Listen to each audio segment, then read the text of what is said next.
Hello all, welcome to CG Live. I am so excited for the conversation today. We have a special guest with us. Her name's Wendy.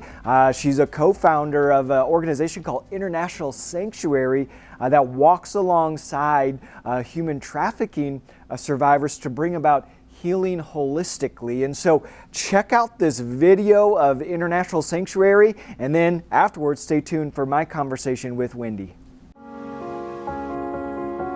Every human life has value. But in many places around the world, the worth of women and girls is devalued. Millions are even enslaved. We traveled to India, the country with the largest number of people living in slavery. We discovered a heartbreaking reality. Young girls were being taken and sold into the city's brothels, one of the largest red light districts on the planet. Even once they were rescued, these girls had little hope for the future. They were likely to be exploited again. We knew something had to change. In 2007, we opened a sanctuary in Mumbai, a place of safety, love, and acceptance. Through 4 core components: education, income, healthcare, and community, young women receive the tools they need to create a bright future. International Sanctuary provides education classes as well as language and literacy skills and scholarships to attend university. Job training leads to earning an income through Purpose Jewelry, International Sanctuary's social enterprise. Young women become financially independent and gain career skills for life beyond the sanctuary. Young women receive physical, mental, emotional, and spiritual care. Healthy relationships are developed, trust is rebuilt, and a supportive community is established. We strive to help every young woman understand and believe that she has value, because she does. Over the years, International Sanctuary has provided hope and dignity to hundreds of young women. Hello friends, welcome to this special CG Live. I got a special guest for me all the way from California. Her name is Wendy, and before I spill all the beans on Wendy, I'll let her kind of introduce yourself. So Wendy, why don't you kind of introduce yourself, like who you are, a little bit about your family, and why we get to have this conversation today. Excellent. Thanks so much for having me. It's an honor to be here with the CG community. And I'm Wendy Daley. I'm co-founder of International Sanctuary. We were founded in 2007 in order to serve survivors of human trafficking. So I'm a mom of 2 children. My daughter's 11, my son's 9, former, pastor's daughter. Oh, geez, PK, one of those. Me too. Yes. We're problem kids. But somehow we find a way. Yeah. Yes, we do. But human trafficking, as there's been incredible awareness over the years, I'm sure many of the CG community have heard that it's an issue sweeping the globe, as well as not only internationally, but domestically as well, and is an issue right here in Phoenix, Arizona. Yeah.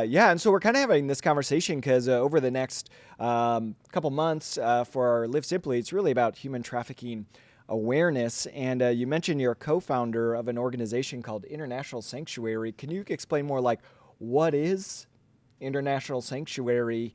And then I'll follow up with some other questions. Yeah. We're a nonprofit ministry that was founded in 2007. And at the time, girls were being rescued, but then what? And so the industry thought, they'll be free, just get them out. But due to the trauma of human trafficking and the damage that had been done, there's so much needed after the girls are extracted from the situation. And so that's really where our ministry steps in. And we started with girls in Mumbai, India, and we have grown to serve survivors in Orange County, California, as well as Uganda and the Philippines. And we really focus on 3 core areas, and that's specifically employment. So they have a sustainable financial future, as well as health, mental health, and physical health, as well as their education. And then it's all built around a community of just an unconditional community where they're supported and accepted and loved just for who they are, and so really just reflecting the heart of God. Nice. And I kind of heard it woven through it, but Wendy, from your perspective, what's the big why of International Sanctuary?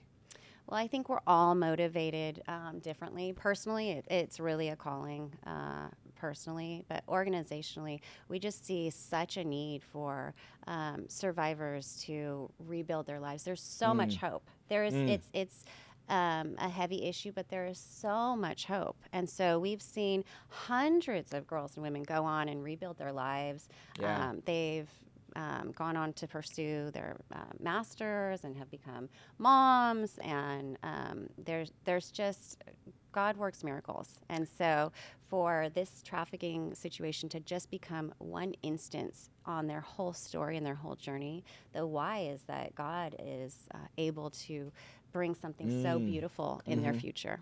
Yeah, it really feels like the holistic approach of International Sanctuary really does speak to the heart of God, because that's what he's after. He wants people to be whole and well. And something you mentioned was like the job skill and employment thing. Why do you think that's like so central to it? What does that provide for the survivors, you think? Well, first step is really dignity. Yeah. And so we have a social enterprise called Purpose. And so it gives them purpose. And so Yeah. for girls that are highly traumatized, struggling with PTSD, they can create something that requires little to no skill from day one. And they can be successful at it. They come into a community, are welcomed by the other girls and women as part of just this beautiful community. And heal. Yeah.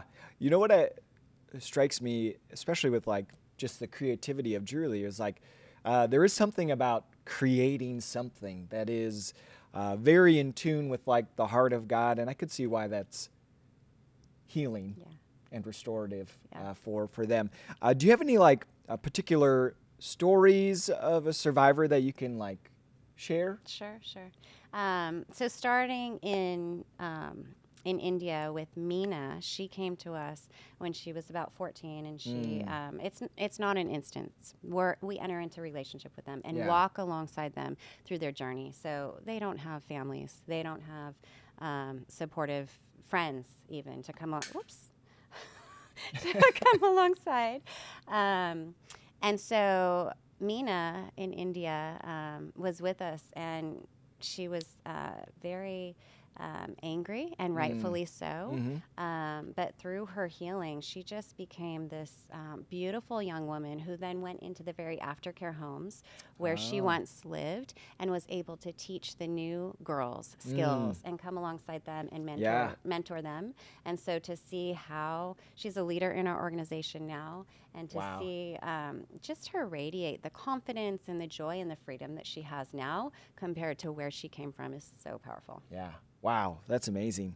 And now for like, the average layperson, what are maybe some like really important things that we just need to know that maybe we're not aware of?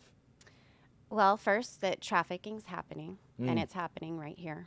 And that youth are vulnerable. And so the more awareness that we have, the more we can prevent it before it starts. And I think one stat that we had shared is that within 48 hours, runaways are approached by traffickers. Yeah, that stat blew me away. That's like so quick. Yeah. Oh my gosh. gosh. And not to sound the alarm with fear, but just to know the vulnerabilities.